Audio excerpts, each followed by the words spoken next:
जो विश्व की सबसे ऐसी पार्टी आजाद समाज पार्टी जो 8 प्रदेशों में अपने संगठन को रातों रात खड़ा कर लेती है, ऐसी पार्टी किसी की मोहताज थोड़ी होती। अगर बात समान शिक्षा और चिकित्सा की होगी, अगर मुद्दों पे वो समन्वय बनाएंगे तो अलायंस होगी, नहीं होगी तो अकेला चलो रे क्या नारा लेकर हम अपना झंडा और अपना मुद्दा लेकर आगे बढ़ें। तो लोग ये अंदाजा लगा रहे हैं कि हो सकता है कि थर्ड फ्रंट के रूप में यही तीनों पार्टियां एक साथ अलायंस मिलकर चुनाव लड़ेंगी। क्या सच्चाई है? के लोग हैं, भाई चंद्रशेखर आजाद जी के लोग छुप कर कोई काम नहीं करते, खुला करते हैं। और लेकिन मैं आपको ये भी बता देता हूँ, ये पहला खुलासा कर रहा हूँ, अलायंस जो भी होगा कि चंद्रशेखर आजाद को बिहार में इसलिए लाया जा रहा है ताकि ये बीएसपी के वोट को काट सकें।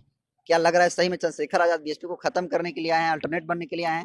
वो फेसबुक से $2-4 कमाने के लिए वैसा चला रहे हैं। लेकिन उन सब कार्यकर्ताओं को कहना चाहता हूँ कि अगर शक हो भाई पे, तुम ही मिलवाने का डेट दे दो ना, तुम ही समय दे दो ना। दोस्तों, जिस दिन दिल्ली विधानसभा के चुनाव के नतीजे आए थे उसी दिन चंद्रशेखर आजाद को बिहार की राजधानी पटना के एयरपोर्ट पर देखा गया और चंद्रशेखर आजाद को लेकर तमाम लोग कह रहे थे कि आनन फानन में चंद्रशेखर आजाद को बिहार की राजधानी पटना में आने की क्या जरूरत पड़ी। बहुत सारे लोगों ने ये कैसे लगाई कि हो सकता है कि चंद्रशेखर आजाद थर्ड फ्रंट बनाएंगे और थर्ड फ्रंट बनाकर चुनाव लड़ेंगे। इस मुद्दे को लेकर हमारे साथ बातचीत करने के लिए मौजूद हैं आजाद समाज पार्टी के बिहार के प्रदेश अध्यक्ष जवाहर आजाद जी। पहले तो स्वागत है सर। बहुत धन्यवाद और आपके सभी दर्शकों को भी अभिवादन। चंद्रशेखर आजाद जी गुप्त तरीके से आते हैं लेकिन मीडिया उनको कवरेज कर लेती है, लेकिन लोग अभी समझ नहीं पाए कि चंद्रशेखर आए थे तो किस वजह से आए थे, क्या कारण था? वो जहाँ भी जाते हैं तो बहुजन हित के लिए जाते हैं, समाज के निर्माण के लिए जाते हैं, बहुजन राजनीति को मजलूमों को ताकत देने आते हैं। तो जाहिर है अगर वो पटना आए तो समाज के हित के लिए ही आए होंगे और समाज को मजबूत करने के लिए ही कोई रणनीति कोई बात होगी तभी वो आए होंगे। बिहार में चुनावी सीजन चल रहा है, क्या कुछ अलायंस की बातें कहीं चल रही है आप लोगों की? देखिए अलायंस की बातें भी चल रही हैं और बिहार में आप देख रहे होंगे कि लगातार मेरा जिला कार्यक्रम चल रहा है और उसमें कई जो सत्ता और विपक्ष के जीते हुए विधायक वो सर्किट हाउस में मुंह छुपा कर आ रहे हैं, मिलने आ रहे हैं। कोई ये कह रहा है कि हमें जीतने दीजिएगा, कोई ये कह रहा है कि यहाँ से नहीं मिलेगा तो हमें अपना टिकट दे दीजिएगा। अच्छा।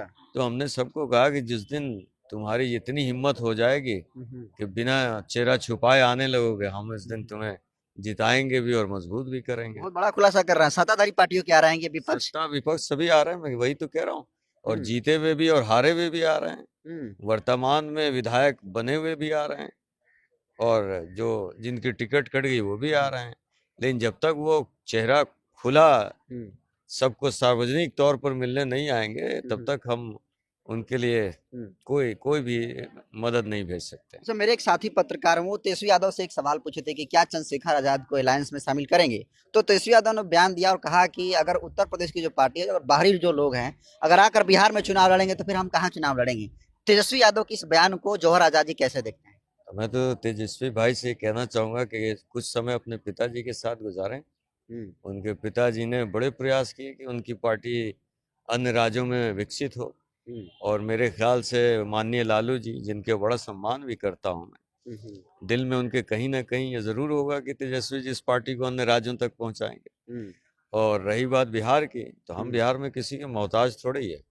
भीम आर्मी जब चप्पे चप्पे में काम कर चुकी, जो विश्व की सबसे ऐसी पार्टी आजाद समाज पार्टी जो 8 प्रदेशों में अपने संगठन को रातों रात खड़ा कर लेती है, ऐसी पार्टी किसी की मोहताज थोड़ी होती है। और रही बात अलायंस की, तो हम भाजपा को रोकना चाहते हैं, लेकिन अगर मुद्दों की बात होगी, अनुसूचित जाति के सम्मान और स्वाभिमान की बात होगी, अगर मुसलमानों के लिंचिंग के खिलाफ सख्त कानून की बात होगी, अगर बात समान शिक्षा और चिकित्सा की होगी, अगर मुद्दों पे वो समन्वय बनाएंगे तो अलायंस होगी, नहीं होगी तो अकेला चलो रे क्या नारा लेकर हम अपना झंडा और अपना मुद्दा लेकर आगे बढ़ेंगे। अभी तो जिस तरीके से बीपीएससी अभ्यर्थियों का मुद्दा गरमाया था, अभी भी गरमाया हुआ है, उसको लेकर आपकी पार्टी आजाद समाज पार्टी, असदुद्दीन की पार्टी और जो पप्पू यादव हैं, इन तीनों लोग मिलकर जो है भारत बिहार बंद करने का जो है काम किए। तो लोग ये अंदाजा लगा रहे हैं कि हो सकता है कि थर्ड फ्रंट के रूप में यही तीनों पार्टियां एक साथ अलायंस मिलकर चुनाव लड़ेंगी। क्या सच्चाई है? नहीं, बहुत सारे लोग हैं जो बता रहे हैं। आप मैं पार्टियों का नाम नहीं लूंगा, वो लोग भी दरवाजे पे आ रहे हैं। आपके दरवाजे पर? हाँ, जो तेजस्वी जी के साथ घूम रहे वो भी आ रहे हैं, जो ये भी कह रहे हैं कि भाई लालू जी आए हमारे यहाँ, अब तो हम साथ लड़ेंगे, वो लालू भी यादव कह रहे हैं। लालू जी के पास बैठकर वो कह रहे हैं कि लालू जी आए हमारे यहाँ, हमें पूछा, हम उनसे संगठन वो अलायंस करेंगे, मिलकर लड़ेंगे, वो भी हमारे पास आ रहे हैं कि भाई आप अलायंस करिए, अनाउंस कर दीजिए, हम साथ में आते हैं। बहुत सारे रैलियां कर रहे हैं, वो लोग भी आ रहे हैं, तो पर्दे के पीछे वो आ रहे हैं। मैं बार बार कह रहा हूँ कि जिस दिन पर्दा उठाकर आने की हिम्मत हो उस दिन बात करेंगे, पर्दा गिराकर बात करने वाले हम लोग नहीं है, बहुजन विचारधारा के लोग हैं। भाई चंद्रशेखर आजाद जी के लोग छुप कर कोई काम नहीं करते, खुला करते हैं। और लेकिन मैं आपको ये भी बता देता हूँ, ये पहला खुलासा कर रहा हूँ, अलायंस जो भी होगा वो जल्द ही अनाउंस होगा, जल्दी। जल्द। बहुत बड़ा ये बात कह रहे हैं। तो आपकी पार्टी नई निवाली पार्टी है, ऐसे में आप कह रहे हैं कि तमाम सत्ताधार के पार्टी के लोग आ रहे हैं, विपक्ष के लोग आ रहे हैं, क्या आखिर दिख रहा है आजाद समाज पार्टी में? पार्टी नई नहीं है, नाम नया है, आजाद समाज पार्टी। ठीक है, जिस विचारधारा पर है वो बड़ा पुराना है, जो संघर्ष है हमारा वो पीढ़ी दर पीढ़ी पुरानी है। और मैंने कहा ना कि विश्व की ऐसी पार्टी है जो एक रात में पार्टी बनते ही 8 राज्यों में संगठन को खड़ा कर लेती है। वो मामूली पार्टी थोड़ी हो सकती है, वो नई पार्टी थोड़ी हो सकती है। हमारे कार्यकर्ता बहुत, आज भी संगठन की आंतरिक बैठक थी, उसमें शामिल हुआ, और 2025 को लेकर हम पूरी तरह से तैयारी कर रहे हैं। आप ये लोग यहाँ पर बैठक कर रहे थे, थोड़ी दूर पर रविंद्र भवन में बीएसपी के आज रविदास जयंती लोग मना रहे थे, तमाम पूरे बिहार भर के कद्दावर नेता लोग आए थे। उन्होंने चंद्रशेखर आजाद को लेकर कहा कि चंद्रशेखर आजाद को बिहार में इसलिए लाया जा रहा है ताकि ये बीएसपी के वोट को काट सके। क्या लग रहा है सही में चंद्रशेखर आजाद बीएसपी को खत्म करने के लिए आए हैं, अल्टरनेट बनने के लिए आए हैं? 1.24% वोट वाली बात कर रहे हैं क्या?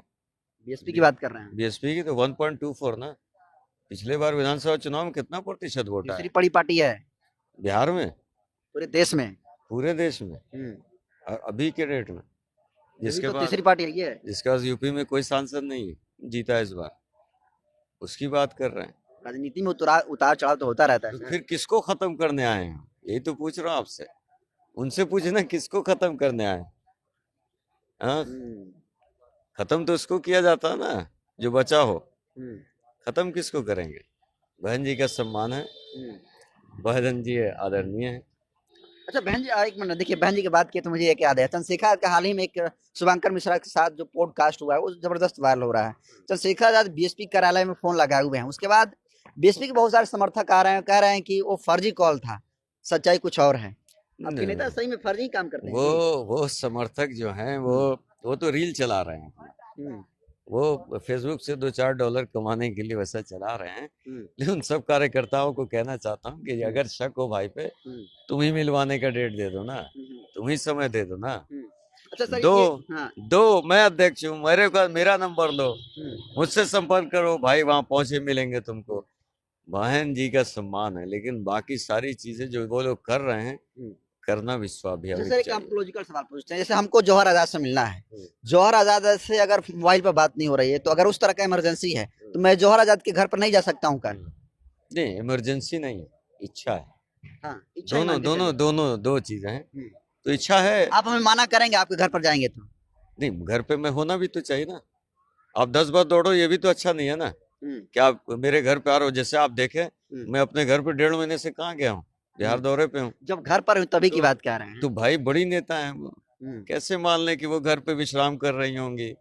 मैं नहीं मान रहा कि मायावती जी रिटायर कर गई। अगर आप मान रहे हैं तो अलग बात है, रिटायर नहीं किए वो। लड़ाई किससे रहेगी आप लोग की इस विधानसभा के चुनाव? लड़ाई सामंतवादियों से, लड़ाई उनसे जो SC ST के प्रमोशन को रोके हुए हैं, लड़ाई उनसे जो BPSC छात्रों की बात नहीं सुन रहे हैं, लड़ाई उनसे जो संविधान के विरुद्ध में असमानता को लाना चाहते हैं, लड़ाई उनसे है जो समान शिक्षा और चिकित्सा की बात नहीं करते, लड़ाई उनसे है जो PM और DM और CM के बच्चे प्राइवेट स्कूल के AC में हवा खाते हैं, और हमारे गरीब मजदूर किसान के बच्चे छत के लिए भी स्कूल में तरसते हैं। उन सब से लड़ाई है, आर पार की लड़ाई है। और भाई राष्ट्रीय अध्यक्ष जी ने कहा है कि इस देश को बेगमपुरा बनाना है, और इसकी शुरुआत बिहार से करनी है। ऐसा बेगमपुरा जिस प्रदेश में सभी समाज को, बहुजन समाज, सभी समाज इसलिए भी कह रहा हूं कि हम बहुजन की बात करेंगे, हम उनका सम्मान करेंगे, उनका काम करेंगे, लेकिन उन पे भी शोषण और अत्याचार नहीं करेंगे उनके तरह, क्योंकि संविधान ने सबको हक दिया है।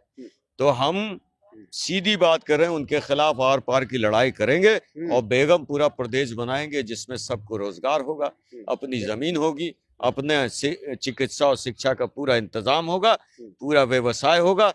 ऐसे बेगमपुरा का निर्माण। एक आखिरी सवाल लेंगे, ये तो होता है कि आप लोग अलायंस के साथ आ रहे हैं, आपका इशारा भी उसी तरफ से है, लेकिन कितने सीटों पर आजाद समाज पार्टी इस चुनाव लड़ेगी? मैं बार बार कह रहा हूं कि हम मुद्दों की राजनीति सीट बताइए सर। अलायंस सीट 243 सीटों पर पूरी।